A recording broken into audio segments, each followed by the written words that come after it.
Have you ever felt like you're stuck in a time loop in your own life? You meet someone new, and the initial spark feels intoxicatingly different, full of promise. Yet, a few months later, you find yourself in the exact same argument, feeling the exact same disappointment, with what feels like the same person in a different body. You keep falling for the person who is emotionally unavailable, the one who needs fixing, or the one who is great on paper but makes you feel small in person. It's a painful, frustrating cycle, and it makes you question your own judgment. Why does this keep happening to me? Am I broken? The truth is, you're not broken, and it's not just bad luck. There is a specific scientific reason this pattern repeats, and it's a hidden glitch in your brain that actively works against your happiness. That feeling of self-blame is completely normal, but it's also misplaced. If you're watching this, you're likely a smart, self-aware person who tries to make good choices, which makes these repeating patterns even more maddening. It feels like there's an invisible script that you're forced to follow, a program running in the background of your mind. This script subtly guides you towards familiar pain, even when you're consciously trying to find lasting happiness. It's a glitch in our human operating system that filters the world around us. It decides what you see, what you ignore, and ultimately what you believe to be true. By the end of this video, you will not only understand what this powerful glitch is, but you'll have a practical toolkit to start rewriting that script for good. We're going to give you back the controls. To really understand this, let's look at the story of someone we'll call Sarah. Sarah is successful, kind, and has a great group of friends. She feels like she has her life together in almost every area.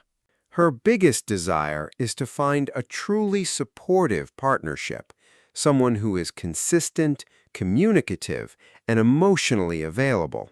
After her last relationship ended because her partner was distant and unreliable, she promised herself she would never settle for that again.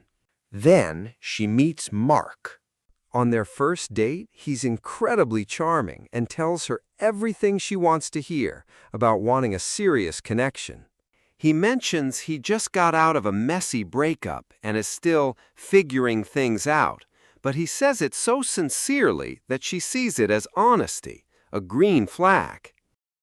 In the second week, he cancels a date last minute with a vague excuse, but the next day he sends an incredibly sweet, poetic text message apologizing. Sarah's brain latches on to the beautiful text, not the canceled date. Her friends point out that his communication is spotty. He often takes hours or even days to reply. But then he'll plan one perfect, elaborate evening that feels like a scene from a movie. Sarah focuses on that single perfect night, using it as proof that he really does care. She dismisses her own feelings of anxiety during the days he goes quiet. She tells herself that his inconsistency is just him being busy and important at his job. She interprets his reluctance to define the relationship not as a red flag, but as him being cautious and wanting to get it right. Every time she feels a flicker of doubt, she mentally replays the memory of that first date or rereads that one perfect text message.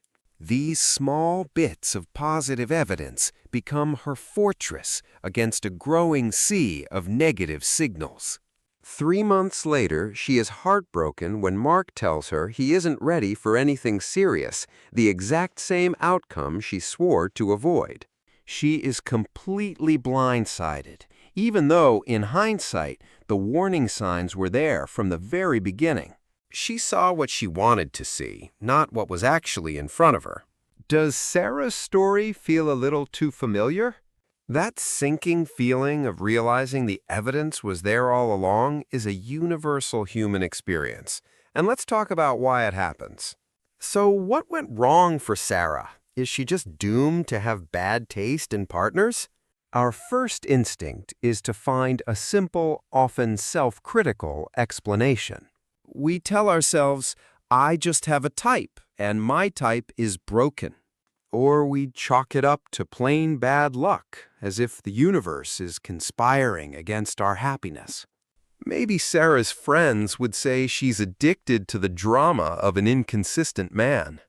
They might tell her she needs to raise her self-esteem so she doesn't fall for charming but unavailable people. These explanations feel plausible, and they contain a kernel of truth, but they are ultimately a misdiagnosis. They are symptoms of the problem, not the root cause. Sarah has a type doesn't explain why her brain chose to amplify Mark's good qualities and minimize his bad ones. It doesn't explain the mental gymnastics she performed to turn his red flags into pinkish, acceptable quirks. Blaming bad luck is even worse. It makes us feel powerless, like a victim of circumstance with no control. And telling her to just raise her self-esteem is vague advice that doesn't provide a mechanism for change. It doesn't explain the specific process her mind went through. The real issue isn't a flaw in her character, a lack of self-worth, or the universe being cruel. It's a predictable, measurable, and universal feature of human cognition. These surface-level excuses keep us stuck because they prevent us from seeing the real culprit. They are the wrong answers to the right question. To truly break the cycle, we have to go deeper than our type or our luck. We need to look at the very wiring of the machine that is making the decisions. So if it's not bad luck and you're not broken, then what in the world is it? The problem isn't in Sarah's heart. It's a glitch in her thinking that psychologists call confirmation bias. Confirmation bias is your brain's biased lawyer. It's not looking for the truth. It's just looking for evidence to support the case it already wants to win. Think about that for a second. Your brain doesn't operate like a detective carefully gathering all clues to find out what's true. Instead, it operates like an attorney who has already decided their client is innocent and now must build the strongest possible case for that conclusion. It selectively hunts for facts that support its pre-existing belief and actively ignores, dismisses, or reinterprets anything that contradicts it. In Sarah's case, her initial belief, formed on that great first date, was Mark is a great guy and this could be the real thing. Once that belief was formed, her brain's biased lawyer went to work. The charming comments and the one perfect, elaborate date, that's Exhibit A for the prosecution's case that he's a keeper. The canceled plans, the spotty communication, the reluctance to commit? Her brain, the lawyer, dismissed this as irrelevant or twisted it to fit the narrative. The canceled date wasn't a red flag. It was a chance for him to show how sorry he was with that poetic text. The inconsistent texting wasn't a sign of disinterest. It was proof he had a busy, important life. His honesty about his messy breakup wasn't a warning. It was a sign of his deep, emotional vulnerability. Her brain wasn't lying to her. It was strategically building a case to prove her initial hope correct. This is why she felt so blindsided at the end. Her internal case file was packed with positive evidence she had spent months collecting. You think your beliefs are formed by facts, but the truth is, the facts you notice are formed by your beliefs. This cognitive shortcut is designed to save mental energy, but in the modern world, it sabotages our most important decisions. It creates an echo chamber inside our own heads, where our hopes and assumptions are repeated back to us as fact. This isn't a personal failing, it's a fundamental feature of how every human brain processes information. But does knowing this mean we're doomed to be puppets of our own biased thinking? And if you think this biased lawyer in your head is only ruining your love life, you're missing 90% of the picture. This same glitch operates in every corner of your existence. Consider your social media feed.